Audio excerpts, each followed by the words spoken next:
Chapter 1. It should have been the epilogue. It was a life with no wants. My parents, who went to a tennis club each weekend, were healthy, and our family wasn't in such dire straits that I needed to study and work part-time at the same time. Fantasy, mahua, games, novels, movies, comics. I was an ordinary high schooler who liked these things. That's how it definitely was until 10 years ago. I can't understand even now, after 10 years have passed. Why me? Fantasy worlds are supposed to be the welfare center for the disabled that saves social outcasts, the Greenpeace that helps the disadvantaged. Clearly that's how it was in fantasy novels and comics. For instance, someone bullied at school. For instance, a shut-in.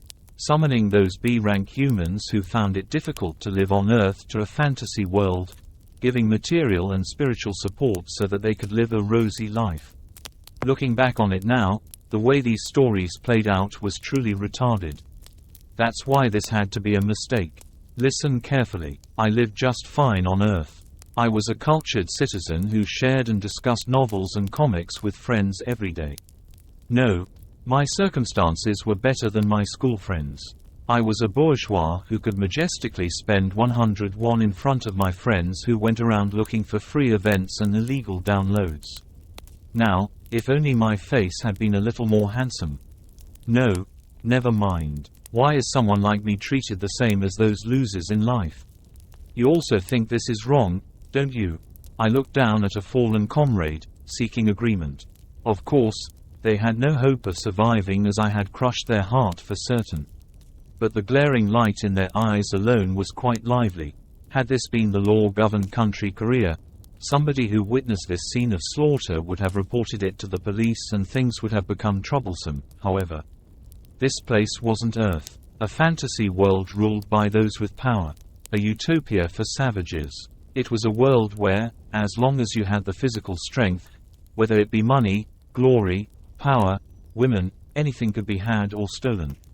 Crazy bastard. Even the vehement words full of malice spat by my comrade couldn't shake me.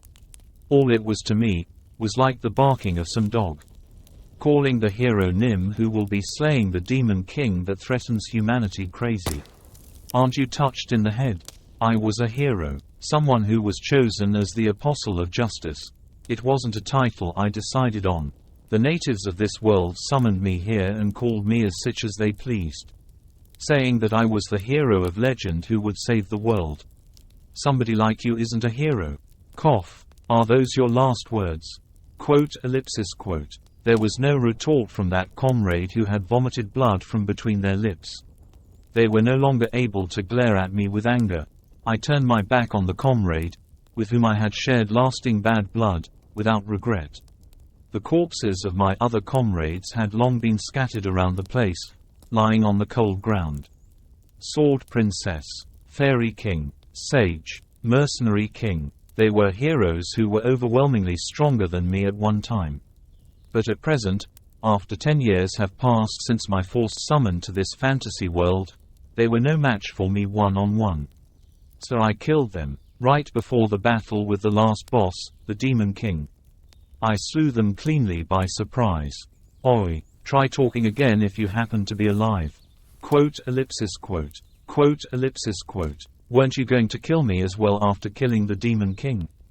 Pa, who are you kidding? I was able to win thanks to a difference in values. To my comrades, this fantasy world was their home where they were born and raised in.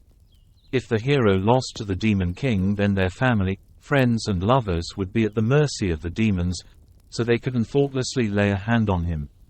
But me on the other hand, it wasn't my business as to how this world ended up. I was going to kill the Demon King and return to Earth, to my family. Now, there was no obstructions blocking my way. Scattered flesh and pieces of bones were scattered left and right in the dark hallway. The pools of blood that had gathered on the stone floor thickly drenched my shoes. There were corpses of humans, corpses of monsters, and corpses of demons who looked somewhat similar to humans. They had all perished together harmoniously, for the sake of sending the hero past this point, for the sake of protecting the Demon King beyond this point. Hero Nim. Y. There was a survivor. The mercenary leaning against the cold wall, dying, asked me this. A close follower of the mercenary king, I remembered him as a pleasant fellow who would hum a song even in the most dire of situations. His name was probably, let's call him Mercenary A. Having stopped my steps, I answered Mercenary A in a reassuring tone. Why did I kill my comrades? Worry not. I'll take care of the Demon King by myself. My condition is at its peak too now that those bothersome comrades of mine are gone. Quote. You're not humming a song today. I hummed a song through my nose in place of Mercenary A as I moved through the hallway. I merrily hopped over the corpses and obstructions that blocked the way. My footsteps were light like that of a young lady who had come out for a stroll in a beautiful flower garden. Wouldn't I be soaring in the air if I weren't wearing the scale armor made for me by the Dragon King? It wasn't just my body that was in joy. The me of today was in an amazingly good mood. I could swear that I didn't feel as good as now even when I had embraced the number one beauty of the continent. I channeled that pleasure and slam! I kicked open the splendid-looking doors barring my path with all my might. Kriak boom! Beyond the door which couldn't withstand my kick and was destroyed. The Demon King's audience chamber was so spacious that you wouldn't believe it was indoors. But a single intact furniture came into sight, not to mention any demons. That's why it stood out even more. So you have finally reached this place. O chosen hero. At the opposite end from the entrance of the audience chamber, the man who had been sitting on a throne decorated with gems of various colors slowly stood up as he warmly welcomed me. Above his pointy ears was a pair of horns which symbolized demons, but they were larger and more splendidly ornamented than any other demons I had seen to this point. I could easily guess at the status of my opponent just by this feature alone. You're the Demon King? Indeed. I am the very pinnacle of all evil. I am Pedonar, the one who will plunge this world in darkness. A black miasma burst from the Demon King's body after he finished his self-introduction.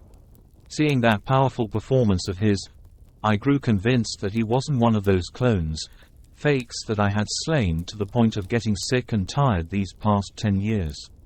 Demon King Pedonar, my train ticket to Earth. He wouldn't know just how eagerly I had anticipated this moment. Ha ha, hero, those eyes longing for victory are truly to my liking. Very well, I shall accept humanity's challenge.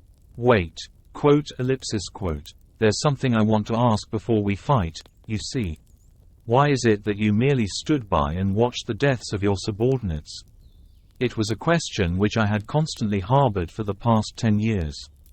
The Demon King before me was the very person who had let me run amok as I liked.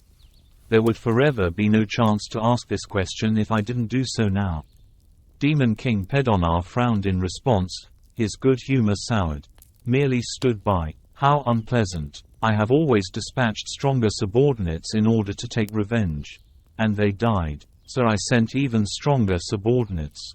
And they died again. Hero, are you dissatisfied at having luckily survived? Demon King Pedonar rebuked in a dumbfounded tone.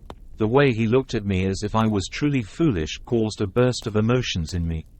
So I returned tit for tat without losing. If Demon King Nim acted in the beginning, I wouldn't have been able to reach this point. During the past 10 years, the Demon King had lost many things. The plan to overthrow the kingdom, the plot to assassinate a hero, loyal subordinates, an outstanding son, beautiful slaves, a first-rate elite demon legion, superior equipment, treasures that were piled up like a mountain, large territory. So many that even an account book wouldn't suffice to record them all. And each time he lost something grew stronger. My biggest sponsor wasn't humanity, but the Demon King. Hero, such speculations are meaningless. They aren't meaning. Do you know the politics of demons? Be silent otherwise. Quote. Words were futile with the Demon King. The question which I had harbored for 10 years couldn't be solved until the end. Every time I ventured into temples, labyrinths, ruins and the like that were prepared for the hero who would enter someday, there were no problems even without the power of friendship, which I never heard the end of. I was strong even without something to protect. My earnest goal of escaping this barbaric fantasy world and returning to the cultured citizen of Earth was enough motivation for me. Those 10 years of endurance didn't fail me. I didn't need trivial, cheap tricks. Hero, does this mighty power of yours come from the rage of losing your comrades? No, it's the result of training. What rage would I be feeling when I was the one who killed them? Far from rage, I was feeling very refreshed. Is that so? In any case, it was an excellent fight. The eyes of Demon King Pedonar, who had lost in a pure head-on duel, in a clash of swords, closed slowly. I waited without letting go of my tension. 1 second, 2 seconds, 5 seconds, 10 seconds.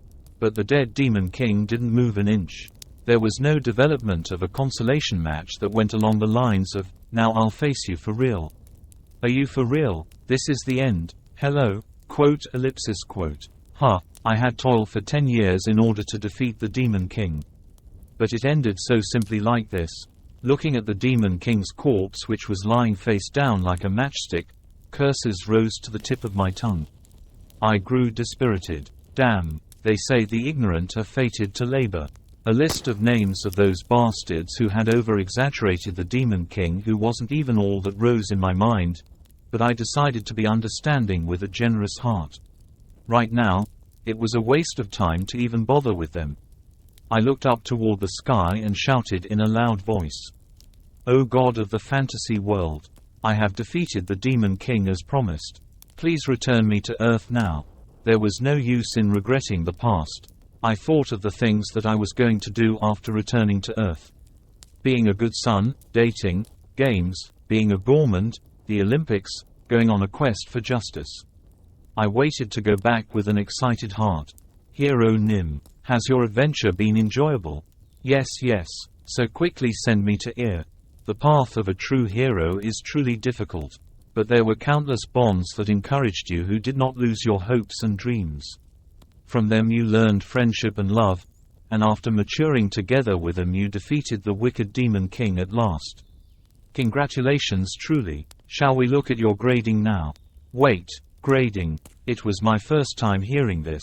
My intuition, which had never betrayed me, was ringing alarm bells, telling me that something strange was going on. Please check your report card carefully. Name, Kang Han Soo. Combat power, S. Achievements, A. Reputation, D+. Character, F. Note: why the hell did you go and kill off your perfectly fine comrades? But they weren't perfectly fine. My comrades had meddled and imposed in everything in my life. Disregarding human rights and violence under the pretense of training were par for the course. There was even one crazy bitch who had revealed her birthday suit by her own negligence, then wielded a sword at me. If I were to make a list of the indignation and unreasonableness I went through in the past 10 years, there would really be no end to it. So that was a justified revenge. You have failed to pass. Reason: with great power follows equal responsibility. But you possess a character that does not suit the power you have. For the sake of the world's order and peace, you shall be returning to the first day of the test. Beginning retest. Return. Retest. What bullshit is this? No matter how arbitrary a god could get, this wasn't acceptable. Roll around again in this garbage dump that didn't even have flush toilets. The comrades I had done my best to kill were going to come back to life. The mere thought of it caused goosebumps to rise. A suspicious light enveloped my body. All of the teaching staff are praying for your success. You have been designated as a Blue Falcon hero. A specialist instructor will be dispatched. God damn. Chapter 2. With my instructor's qualification on the line. 10 years before I busted Demon King Pedonar's ass, there was a time when I was tended to. On that day, I was having a heated discussion with my high school friends. Boldly placed on top of the worn table which we were sitting around, were magazines about magical girls instead of textbooks. The girls in our class threw us rude looks that said, "Those idiots are at it again," but hobbies deserved to be respected. It was a healthy topic appropriate for those our age. I want to quit studying and go over to a fantasy world. I want to save a princess held captive by a demon king and marry her. Just a princess. I would go on an exciting adventure with beauties of various races in a fantasy world. Two of my friends argued hotly as they revealed their preferences. They declared that they would steal the women of other men like savages, and create a harem which was rejected in modern society. The gazes of the female students directed towards us changed from looking at idiots to looking at something below insects, but my two friends who were romantics of fantasy didn't notice in the least. And my other friend beside them couldn't be underestimated either. Adventure, how trifling, is the history and science you learn just for show. Even world domination would be possible if you just invent a nuclear weapon. Someone with a 30 score in science would surely do well in making a nuclear weapon. When it comes to fantasy, it's gotta be a forbidden spell of the 10th circle. Wiping everything out in one shot. PFT, magic, spoken like a geek. The martial arts from a mahua world are the real deal.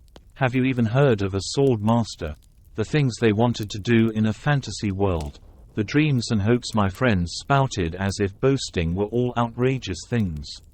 They carelessly spoke of them because they were delusions that would never happen, tantamount to the occult. Kang Han Su. What about you? The baton was passed over to me as I was scanning the popularity ranking for recent games printed in one of the magazines, absent-mindedly listening to my friends talk. I felt a silent pressure from the pointed stares. They seemed uncomfortable that I had continued to be quiet. What do I want to do in a fantasy world? I hadn't thought about it deeply before. Exploring Mars would be far more realistic instead. If possible, I would have liked it if they asked about some place I could go by car or plane, or in the worst case by spaceship. After all, if it's Mars, I might be able to set foot on it before I died of old age. The pointed stares of my friends gradually increased in intensity. Helplessly, I pondered on it for about 3 seconds before answering. My dream is. The gag trophy of that day became mine. It was a sweet memory before the day I was kidnapped to a fantasy world. Sweet my ass. Its expiry date was surpassed that the mold on it grew a flower. My dream. What's wrong about inventing a flush toilet? Even great emperors, pretty princesses, archmages and swordmasters would crouch over a chamber pot or over grass and do their business all the same. It wouldn't be too late to consider childish dreams after that. Now, let's shove aside this miserable show of reminiscence, and confront the cruel reality that is without dreams or hopes. I was inside of an extremely familiar room. An arch-shaped dome enveloped in pure white marble. Instead of a white fluorescent light, a dim purple light from the lanterns hung on the walls illuminated the interior from all directions. On the floor there was a complicated picture drawn in the shape of a donut, but I involuntarily gnashed my teeth the moment I saw it. Hero Kidnapping Magic Circle. In fancy professional terms, it was called a Dimension Transfer Magic Circle. I stood in its very center, and surrounding me as if to trap me in were men in silver armor. Palace Knights. They were the fantasy world equivalent of elite troops. Facing me, there wasn't a single palace knight who was nervous. And it couldn't be any other way, as right now I was in a high schooler's body, in no way comparable with those muscular builds of theirs like that of a bodybuilder. Ha! Ha ha! I couldn't help but force a laugh. Palace Knights were no doubt the most elite bunch regardless of country, but for a long time there had been no one who held their heads up so straight like that in front of me. But after coming face to face with this unbelievable situation, I truly realized that I had lost the power I had built up over 10 years. My forearms, which had been thick as logs, had become as thin as dog bones. The rest of my body was just as pathetic. And the change wasn't limited to my body. My high-class equipment and items had all disappeared. The time I had invested in gathered them had become for nothing in just one return trip in time. This wasn't a dream. This wasn't Korea. This wasn't even on Earth. No matter how much I denied it, reality didn't change. But even so, the thought of so simply acknowledging it made my insides boil. It had been a whole 10 years, 10. If it had been someone else's life, then I could have said, oh. I see. You did your best in a dog SHTTY place for 10 years, huh? And passed over the matter indifferently. But the story changes when it comes to yourself. 10 years was an extremely long time. It was enough time for a frail kid to exercise hard, become chosen as a national representative and become a globally famous athlete. If one was to marry and start a family, it would be more than enough time to have your first child, and from a gurgling babe, see him off at his primary school entrance ceremony. 3 years in middle school, 3 years in high school, 4 years in college. They say if you study for these 10 years in total, the rest of your life becomes comfortable. But don't people play in spite of that? 10 years, 3,650 days, 87,600 hours. Throughout this long period of time I yearned to return to Earth for every single day. Especially on days when I received the scorn and disdain of my damned comrades. It wasn't enough that I was sent back in time, I was still in a fantasy world. How could I simply acknowledge this terrible reality? Welcome, Hero Nim. Quote. A sweet voice like that of an aureole woke my senses. The owner of that voice was a young woman donned in a pure white robe which emphasized the color theme of the environment. Hers was a face I knew. She was one of the comrades that was part of my dark history. But she wasn't able to accompany us up to the last boss, because in one of our adventures, she fell behind in escaping a collapsing ruin and was buried alive. On that day, I had held a toast by myself. I had thought I would never be seeing her again. Have you come to your senses? No. Returning in time, retesting. It wasn't a bad joke. Is that so? Hero Nim, please come to your senses soon. You're very confused at being summoned abruptly without even a warning, aren't you? This is Fantasia, a different dimension from the world where Hero Nim was born and raised in. It must be unreasonable to hope for you to immediately understand. I'll start explaining things one by one from now. Demon King Pedonar woke up. Danger arrived for humanity. The Hero Nim of prophecy was summoned. Please save this world. She broke up what could have been simply summed up in 4 lines and turned it into a lengthy explanation. I was aware of all of it as I had come back in time. And that wasn't all. I had even busted the ass of Demon King Pedonar, who put humanity at danger, and saw through the epilogue too. I wasn't a full hero who came back in time because he died midway. Oh my, I forgot to introduce myself. I am Lanuval. I am the archaeologist who received a prophecy in the middle of a journey of chasing the ancient legends, and summoned Hero Nim. Lanuval means the truth in ancient language. Archaeologist Lanuval, a genius mage who had both the looks and the talent. She was the scholarly type, so she was more specialized in supportive magic rather than combat magic, but, as befitting a tough explorer, her financial capability, ability to survive, stamina and the like were overall on the excellent side. It was just that. Don't smile so brightly. It bothers me. Wah, this bitch was the one behind everything. The main culprit who kidnapped me to this savage world. If I still had even 1% of my capability when I ripped a new one in the Demon King right now, I would have killed Lanuval before anything else. She was a woman who was repulsive in whatever she did. That's what defined archaeologist Lanuval. Stop pretending to be cute is what I'm saying. But I should acknowledge what should be acknowledged. The god who chose Lanuval had an excellent eye. The me before going back in time who didn't know the future. Let's call it the first episode. First episode me made a regretful decision when he was in the same situation I was in right now. And that was none other than to be enchanted by Lanuval's good looks. In slight defense of myself, I was in my puberty back then.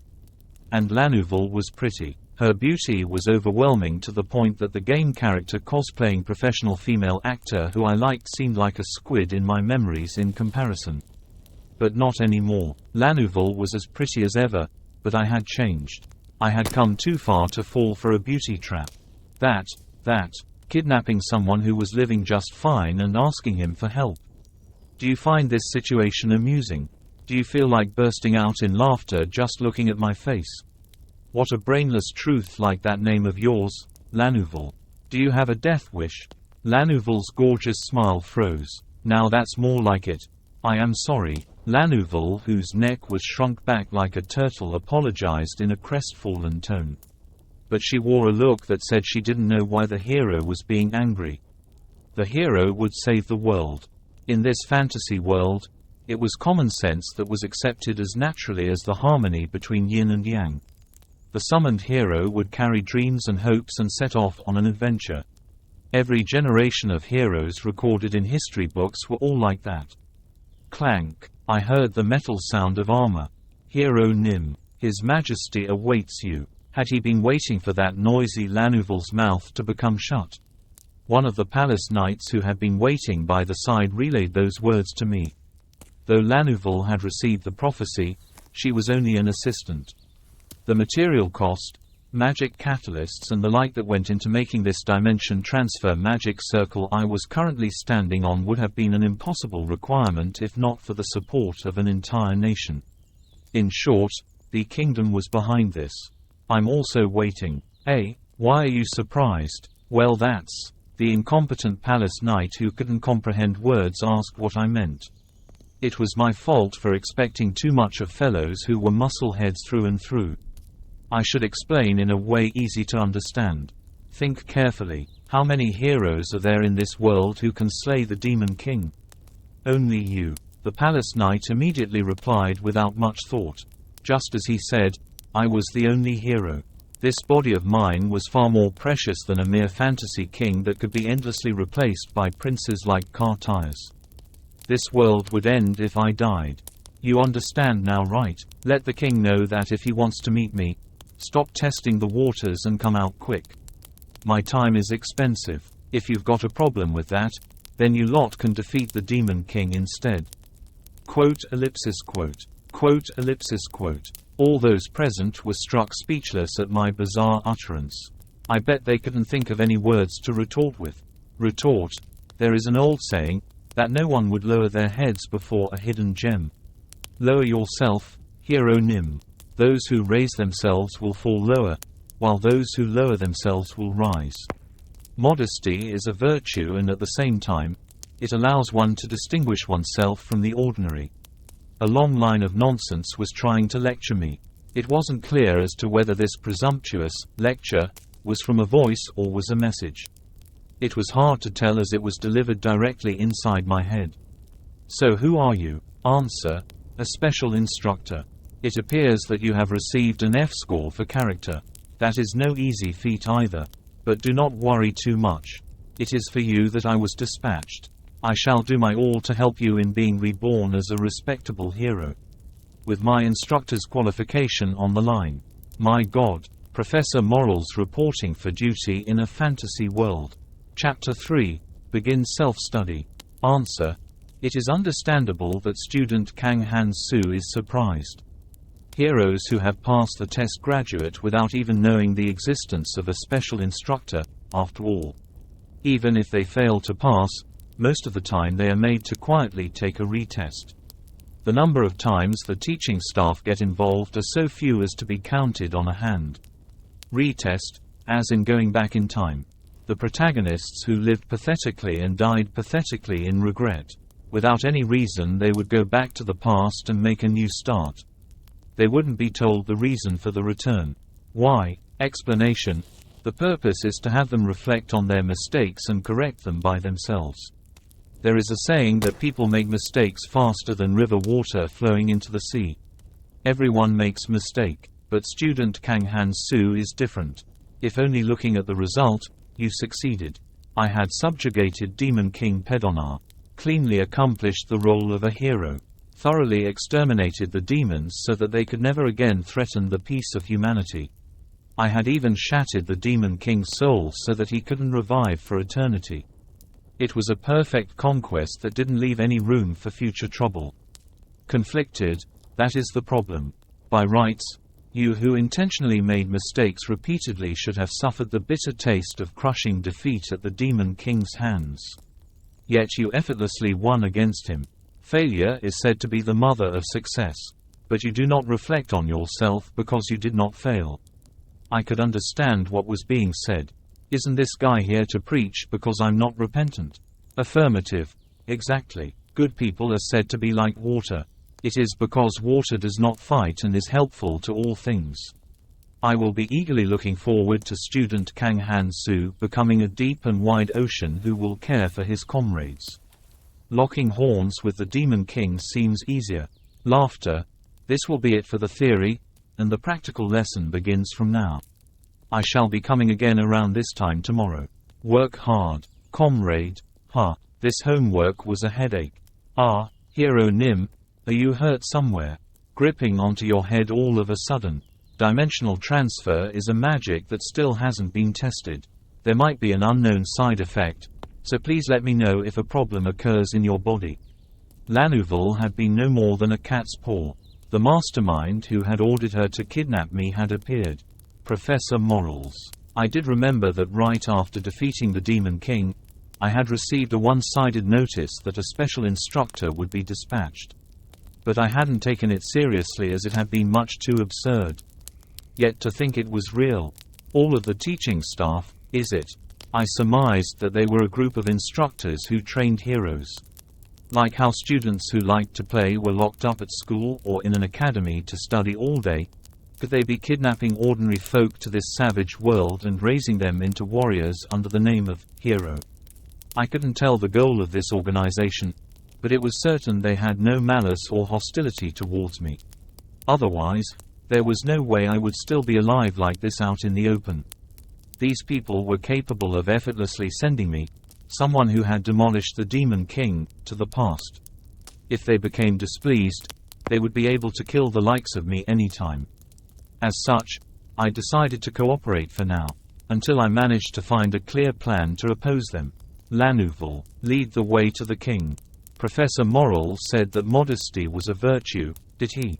While I could understand what he was trying to get at, that was a one-dimensional approach.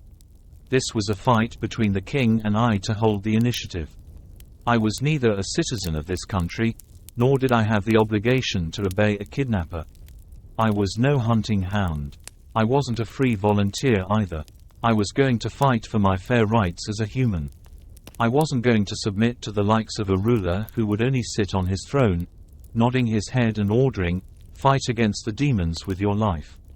It was just that, since I wouldn't be able to return to Earth if this world was destroyed, I planned on reaching an adequate point of compromise like the relationship between a worker and his employee.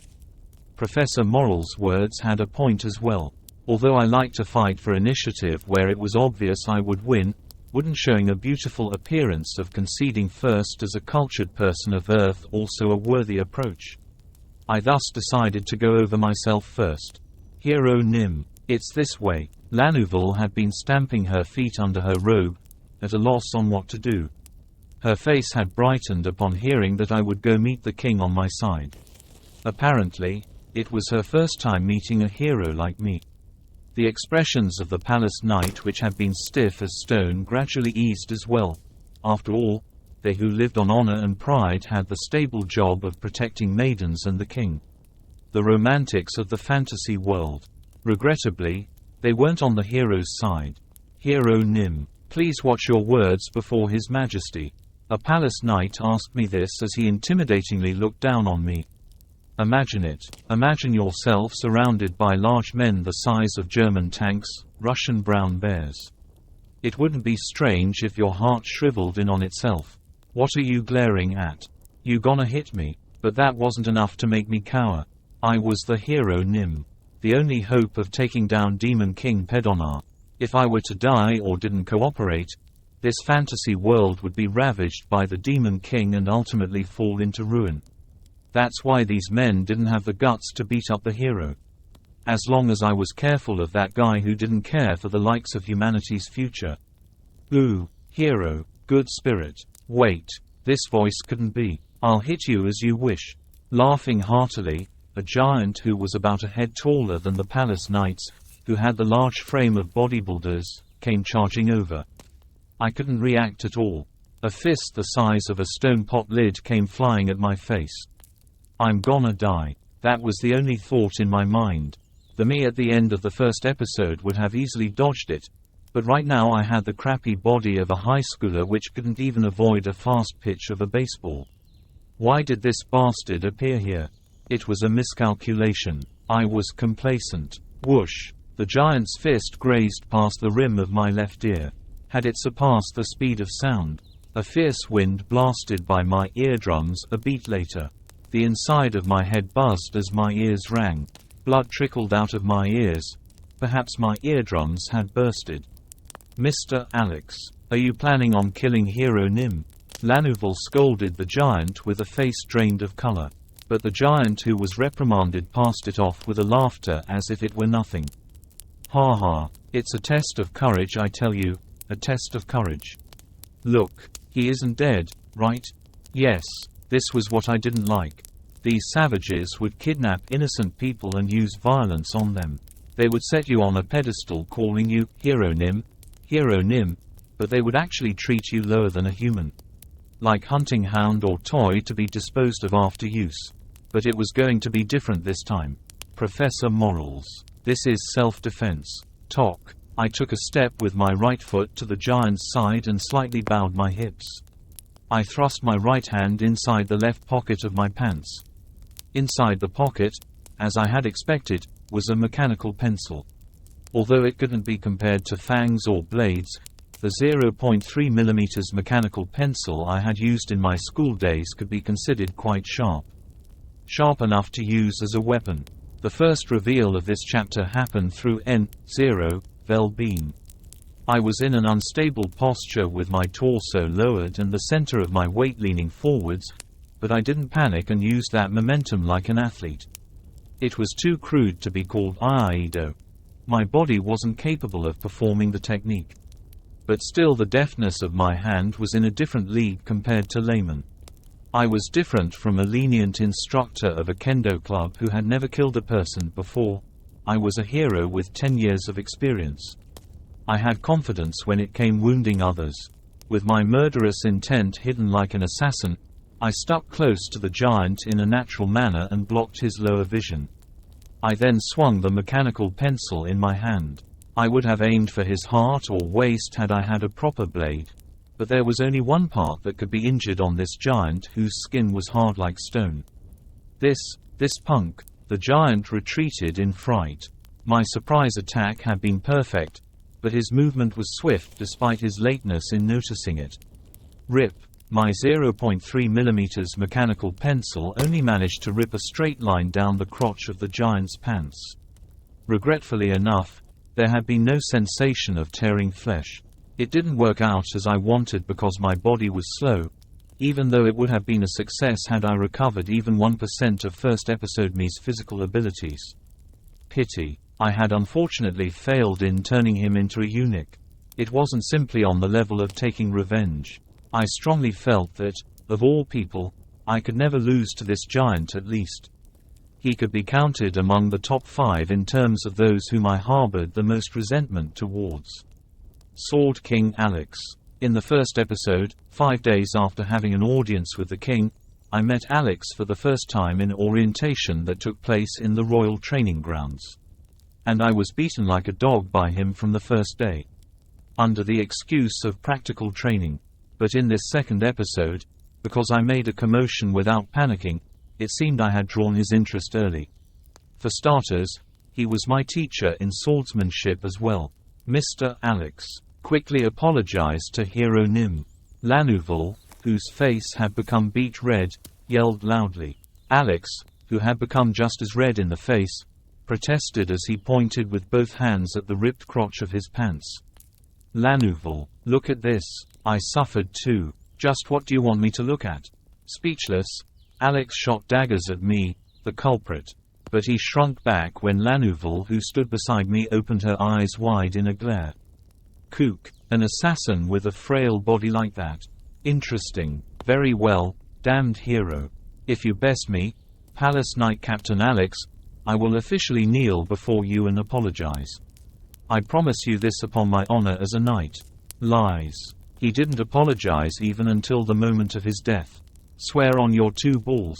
Don't get cheeky. Alex left the scene growling like an injured tiger, looking ridiculous with both his hands covering the crotch of his pants. Watching his retreating figure, a slight change came across my way of thinking. Returning in time. I got the thought that it wasn't necessarily a bad thing. Perhaps it was a divine revelation that I should release the stress that had piled up in the first episode as much as I wanted. There was a saying that if you can't avoid it, enjoy it. No. I felt dizzy as if seasick. Alex's test of courage hadn't only ruptured my eardrums. It was certain that either the semicircular canal or vestibular organ in the deepest region of my ear had been affected. These two organs maintained the body's sense of equilibrium. If they malfunctioned, it would feel like the world is turning upside down. Hero Nim, I will heal you with magic. I was swaying where I stood when Lanuvel lightly grabbed my right arm and supported me with her slim body. She was pretending to truly worry about me. It's fine. Coldly shaking off Lanuvel's hand, I closed my eyes and focused my mind. It was without a doubt that I had lost all my abilities upon coming back in time. But that wasn't a cause enough for me to become weak, turning my 10 years of effort into nothing. How truly laughable. The flow of blood from my ruptured eardrums abruptly ceased. My posture became stabilized as the dizziness stopped as well. Hero Nim, Hero Nim. What kind of power is that? Having noticed my subtle changes, Lanuvel asked with round eyes that sparkled with curiosity. Even though I had warned her just now to not act cute. Are you curious? Yes. I'll specially explain just this one time, so clean your ears and listen well. Thank you. I organized my thoughts once, and then opened my lips to speak. After manually activating the autonomous nervous system in the human body, you fix the damaged semicircular canals. How do you know it's the semicircular canals, you ask? If something had gone wrong with the otolith of the vestibular organ, the world would have felt like it was tilting, but it only looked like the world was spinning around me where I stood. That means a problem had occurred in the lymph, the sensory hair or sensory cell of the semicircular canals. Now, since we've understood the cause, what comes next is simple. You temporarily cut off the auditory nerve that is sending wrong sensory information to the cerebellum, and if you concentrate on raising the natural healing ability of the semicircular canals, tarda. Oh my, it's already healed. It's simple after listening about it, isn't it? Lanuvel stood there blinking her eyes, having utterly failed to understand. What was the point in explaining about it in detail to an inhabitant of a fantasy world who didn't even know about microscopes and anatomical charts? Like talking to a brick wall. But the theme of today was modesty. I consoled her with a benevolent smile on my face. It's fine if you don't know. It has no effect on life. Woo. Lanuvel pouted as she pretended to be cute again. But this time I went over it without scolding her. Before I realized it, we had arrived at our destination. A palace knight cried out in a resonant voice. Your Majesty, the hero requests an audience. I never requested an audience. Although I wanted to tie up these bastards who treated me as an inferior as they pleased like dried corvinas and toss them into the sea, I decided to establish friendly relations for now. I turned up the corners of my mouth into a beaming smile. Professor Morals had told me to become an ocean. It was a good metaphor. I'll become an ocean and drown the lot of you. Chapter 4. Show me the money. It was a downright lie that the king and nobles were waiting for me. I was well aware that they had hurriedly begun readying themselves only after hearing news that the dubious hero's summoning had succeeded. Right about now they should be quietly making their entrances through the back. Otherwise, there was no reason for me to be waiting for a long time in front of the door. Hero Nim, are you listening? An old noble asked me politely. Yeah, you will soon be having an audience with His Majesty the King. So please refrain from making such light remarks as before in front of His Majesty. Just how many times are you saying this? I get it, I tell you. It is because saying it so many times is still not enough. Really? Have you lived a life of being deceived or what? After parting ways with Alex, whom I wanted to kill even more than Demon King Pedonar, I had walked for a long while through the palace corridors until arriving at an antique-looking entrance. In front of that entrance, it felt like I had been listening to this strict-looking old noble go on about things I needed to take note of for about an hour. Knock knock. I heard a small noise from the other side of the door. a signal that the preparations had ended. Quote ellipsis. You have achieved a satisfying standard in the etiquette I have taught you. It is now fine to enter. There's etiquette on standing like a block of stone too. KRHM. The old noble who had argued with me for a whole hour turned his head to the side and coughed dryly, perhaps feeling ashamed. Even from how I saw it, he had done his best. He had dragged out time, entertaining the hero using reasons and false excuses, until the king and nobles hurried their heavy asses and entered through the back door. Since I didn't feel bored thanks to him, I decided to feign ignorance. Creak. The great doors slowly opened. A warm audience chamber that told of the kingdom's history and age came into view. The first thing that caught my attention was the high dais at the very end of the chamber. I welcome your arrival in my lands. Hero, a middle-aged man, who had a yellow face and looked like a garnished dumpling, stood up in an exaggerated manner from his throne and welcomed me with arms spread wide. He was the king of this country.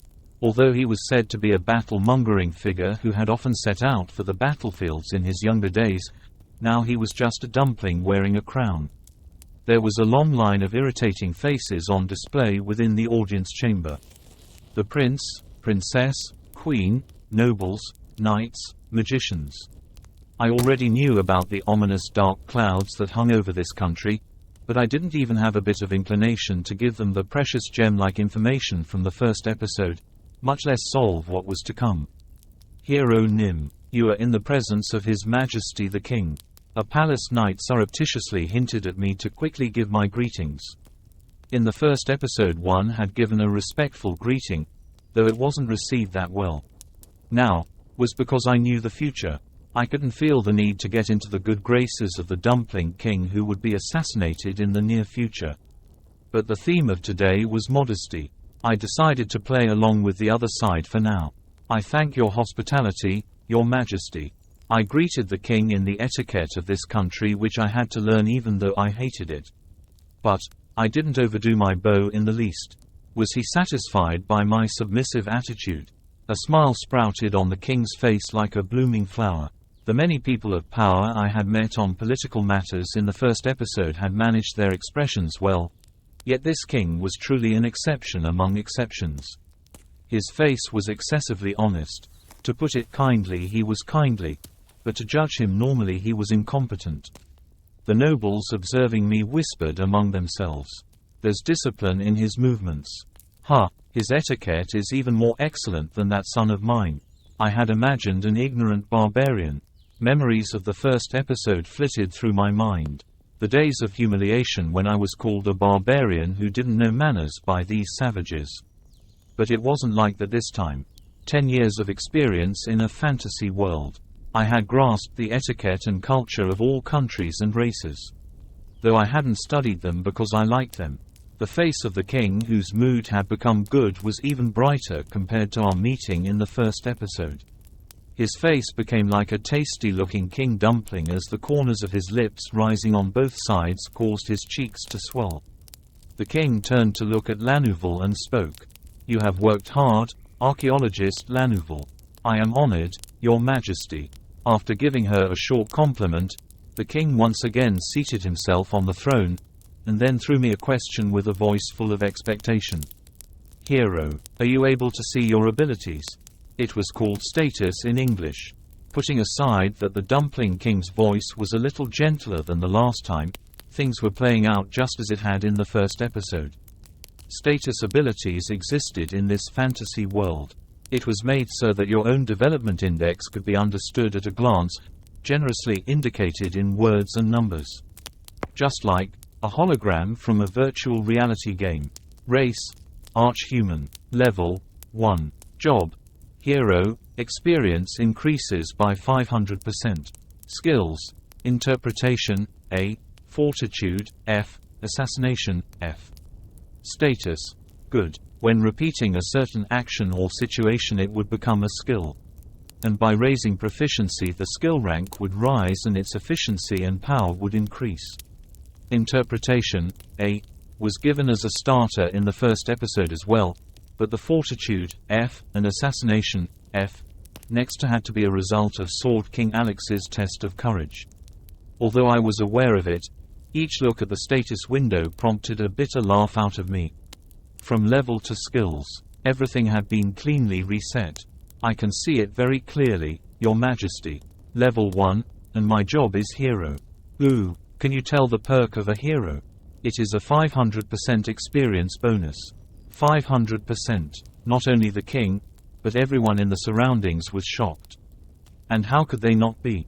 This meant that I would be able to grow stronger 5 times faster than others regardless of talent. If I were to repeat something for an hour, it would be the same as having done it for 5 hours. An overpowered perk befitting a hero of legend. Hero Nim. A 500% experience bonus is a truly amazing thing. Okay, it is not flattery but the truth. Lanouval made a fuss at my lukewarm response. She continuously harped on by the side, trying to make me realize the worth of a 500% experience bonus no matter what. That was why I was about to tell her to shut up for a bit, but in that moment the king abruptly shot up from his throne and shouted in a strong voice with both his arms held high. O chosen hero, danger is upon this country which lies near the territory of demons. I beseech you to slay the demons, raise your status abilities, and defeat Demon King Pedona. This country was swathed in countless problems. A fight of succession between the princes, a high noble in cahoots with a demon, the queen who was hooked into a cult, the disappearance of village maidens, a freakish serial killer, famine, epidemic. So many problems to the point of dizziness. I did a rapid calculation in my mind, excluding the worthless problems which would only end in one word of thanks. I picked out only the tasks that would raise my combat power or give monetary benefits. These kinds of jobs were truly so few that they could be counted on a hand. The king put the blame on the territory of demons, failing to see the reality, but this country had an overwhelming number of internal issues, unrelated to demons. The Demon King was an extremely scrupulous gentleman. He didn't know to come empty-handed. He never failed to take care of my reward each time I slew his subordinates. Sometimes it had been too much to the point of making me feel troubled. In short, at this rate I wouldn't be able to work due to being unable to make ends meet. Your Majesty, about how much support will you give me? Support? The Dumpling King tilted his head in confusion. I summoned you, the hero. Our kingdom has given the ultimate support in order to save humanity. What more could we do? We dragged over the hunting hound. The hunting hound will solve the problem on its own. That's what the Dumpling King was saying. Then I refuse. Find some other hero instead. What? They were all astonished. Those expressions please me. Crisis of this country. Ain't my business. You lot got a lousy way of treating a hero. Giving an order in a situation where it's not enough to beg on your knees. Look here, Dumpling King. I'm not a citizen of this kingdom. Wretch, how dare you, to His Majesty. One of the nobles flared up. And I returned his outburst with my mechanical pencil. Ack! The noble whose forehead was embedded with the 0.3 mm mechanical pencil let out a short scream and tumbled down from his chair. This was me having shown enough mercy as it was. The pencil would have gone through his skull had my strength been sufficient. And if I had chosen to be vicious, I would have aimed for his eye sockets instead of his hard forehead. Sheeing, sheeing, sheeing. The palace knights who were startled by my thrown mechanical pencil drew their swords in unison. They held me at sword point from all sides so that I wouldn't be able to move. But that was all they did. Why don't you kill me if you can? I began to walk slowly. A nick was made on my neck by one of the blades being held at me and blood trickled down, but I paid it no mind and walked towards the throne. The point of that sword failed to go any deeper. It wasn't because my skin and bones were hard. Crazy. The frightened palace knights were moving their swords aside on their own. They had surrounded me, threatening me with their blades, yet failed to cut off a single finger of mine. They were tense, dripping with cold sweat. I spoke in a merry tone. If a king dies, the prince can replace him. If even that prince is lost, then the princess will do, and if there is no princess then a relative. Then, Who will replace the hero if he dies? How will you take the head of the Demon King? My whole body was covered in cuts from all four sides, not only my neck. Hot blood flowed out of my wounds, but that didn't daunt me in the least. These savages weren't worth treating with modesty. They were pigs who would crawl all over you if left alone. The palace knights who had fallen into disorder wore dark looks. There was no palace knight who wished for their beloved family and lover to be killed or violated by the demons in the near future, except for great men like Alex who didn't care about the world. He was the only one I needed to watch out for. I was being bold with my experience in the first experience. I knew that these people could never kill me.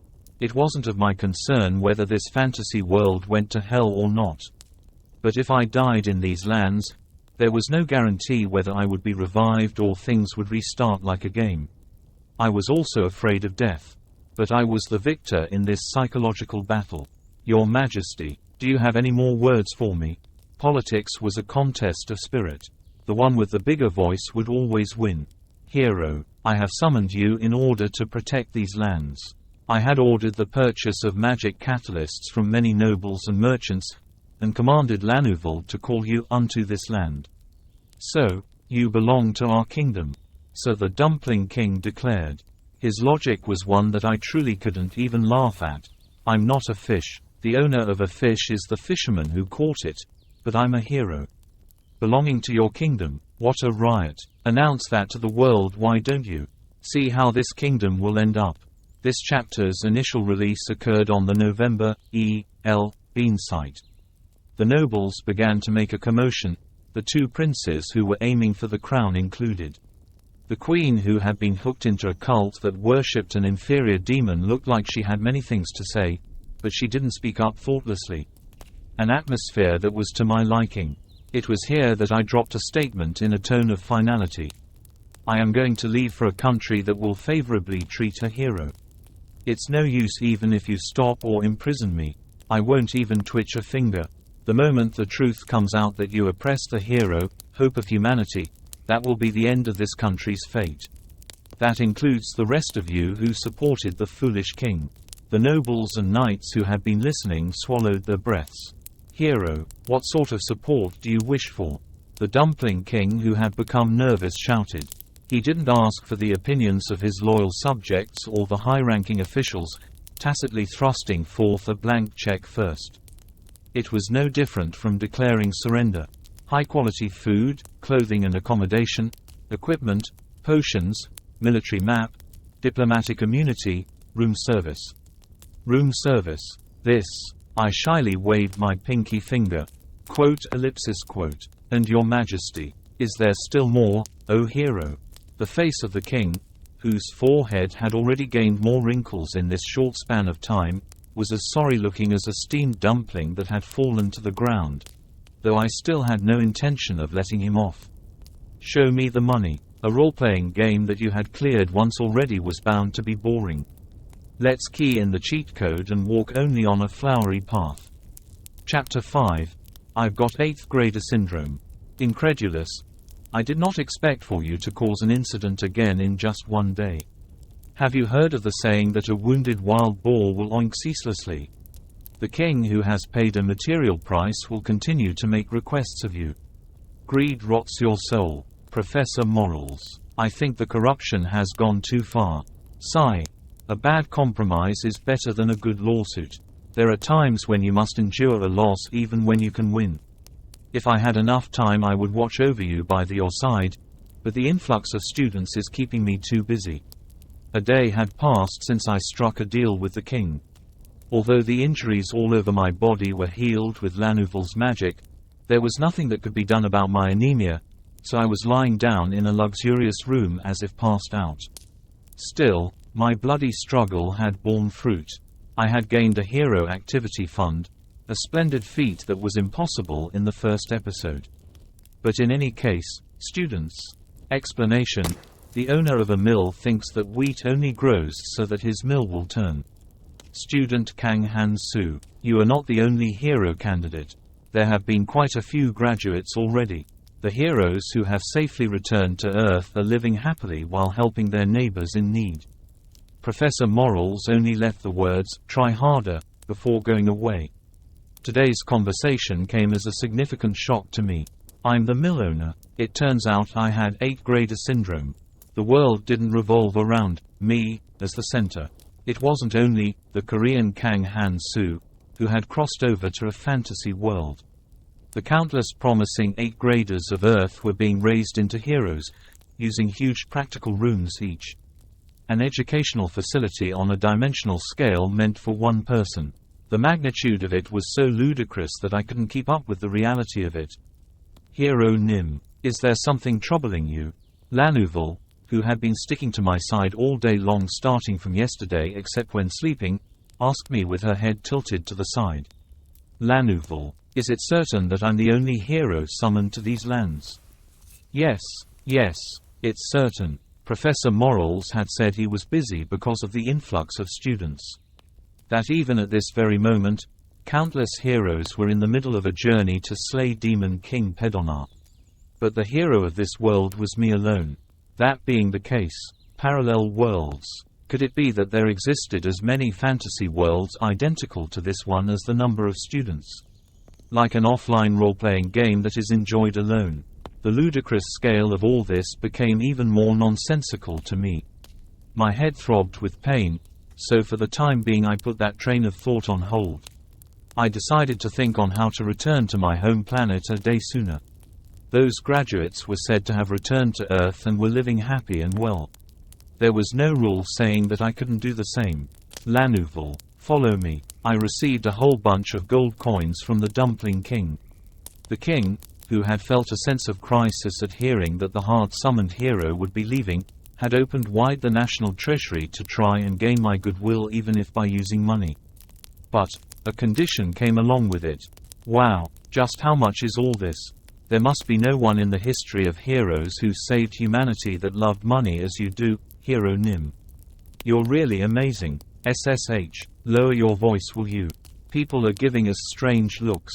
The Dumpling King had entrusted the money bag with archaeologist Lanuvel, who was expected to become the hero's comrade. I would have done the same myself had I been the king. Hero Nim, I want to have that magic orb. Is it all right to buy it? I've always really wanted to have it. Ellipsis. It seemed that the Dumpling King had chosen the wrong person to watch over me. I sneaked a glance at the price tag and then said, "Buy it. It wasn't my money." Wahoo, thank you. The place me and Lanuvel were walking in was the kingdom's hub of economic activity, the great market of the capital. The prices here were staggering in equal proportion to high quality and expensive tax of the products that were frequently stocked. Even among them, in particular, the magic tools containing magic which were exclusive to fantasy worlds were luxury goods whose price tag humbled even nobles. Magic wands, magic orbs, magic powders, magic brooms, magic. At any rate, anything with the word magic in it would unconditionally become expensive, just like how the phrase cutting-edge technology was well received on Earth. Lanuvel ran into the shop, her mood brightened at my consent. Afterwards, she came out hugging with both arms an orb the size of her own head.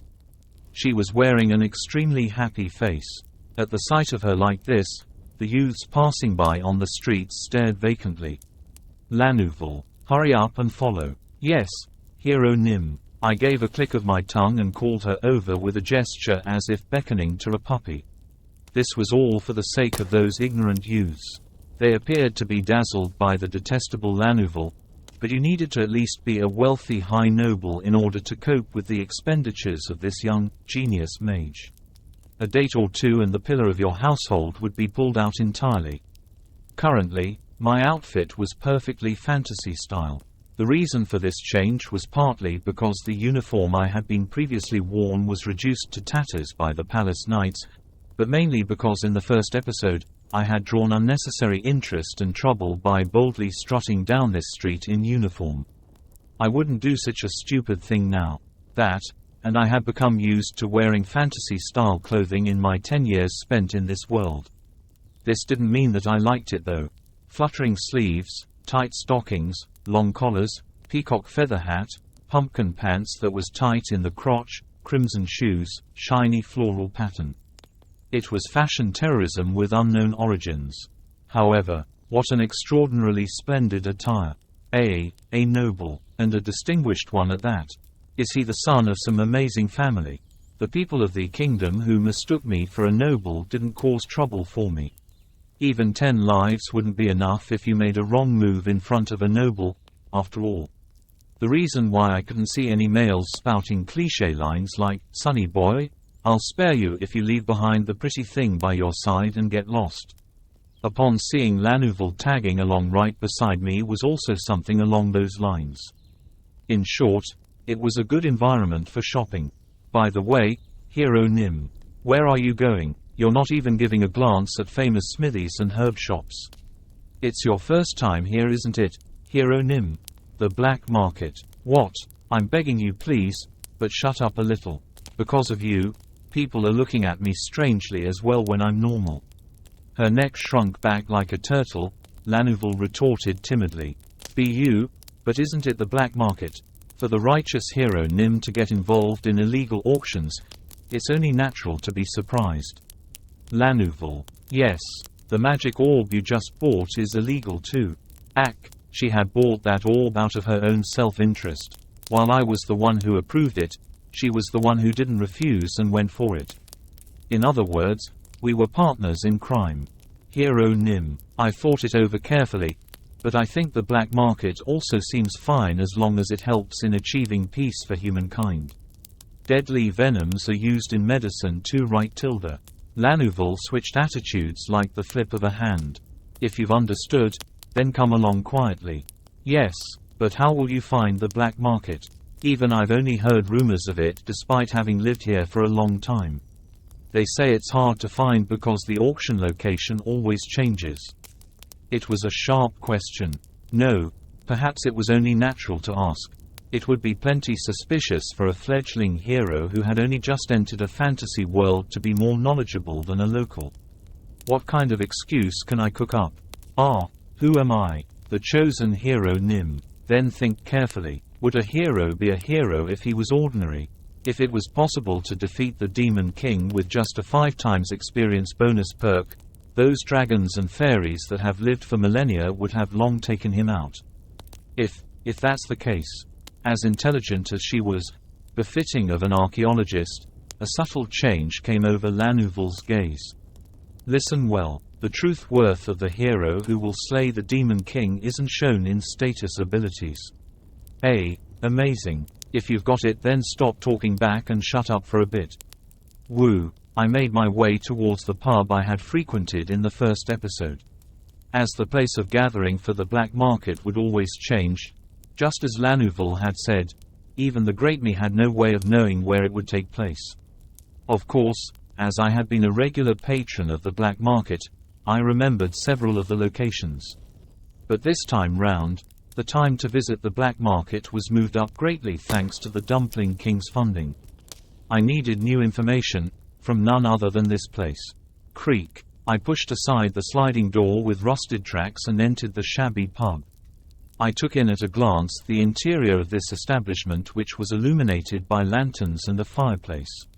The various voices of the customers who had come before us overlapped one another. Just slam down. You're dead if you lose, hear me.